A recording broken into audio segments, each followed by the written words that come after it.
আসসালামু আলাইকুম রহমতুল্লাহি বারকাতুহু। মুসলিম ভাই ও বোনেরা, এর আগের ক্লাসে আমরা 29টি আরবি হরফ শিখছি।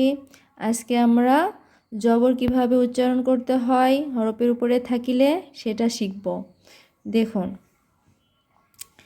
এই যে উপরের এই দাগ, এই চিহ্নটাকে আমরা জবর বলি। এই চিহ্নটাকে জবর, অবশ্যই এটা আমরা মুখস্থ করব, জবর। তাহলে এই যে এটা কি আলিফ, আলিফের উপরে জবর থাকলে আলিফ জবর আ। কিন্তু সর্বপ্রথমে আপনাদের একটা মুখস্থ করতে হবে এবং সবসময় মনে রাখতে হবে, আলিফের ওপরে যদি যে জবর পেশ যেটাই থাকুক না কেন আমরা সেটা হামজা বলবো। কি বলবো? হামজা। পড়ার সময় হামজা বলবো। দেখুন কিভাবে পড়ি। হামজা জবর আ, হামজা জবর আ, বা জবর বা, তা জবর তা, সা জবর সা। আপনারা আমার সাথে পড়ুন।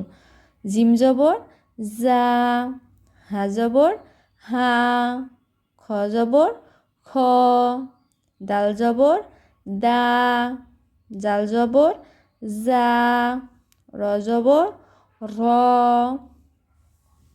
ঝা জবর ঝা, শিন জবর সা, সিন জবর সা, সোয়াদ জবর স, দ জবর দ,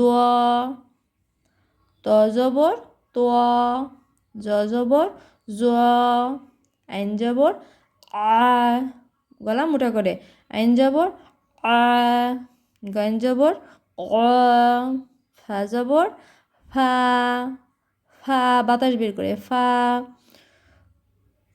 কব জবর ক, মোটা করে ক, কব জবর ক, কাব জবর কা, কাপ হচ্ছে পাতলা করে কা, লাম জবর লা, মিম জবর মা, নুন জবর না, ওয়া জবর ওয়া, হা জবর হা, লাম আলিফ জবর লা, হামজা জবর আ, এখানেও হামজা এখানেও হামজা।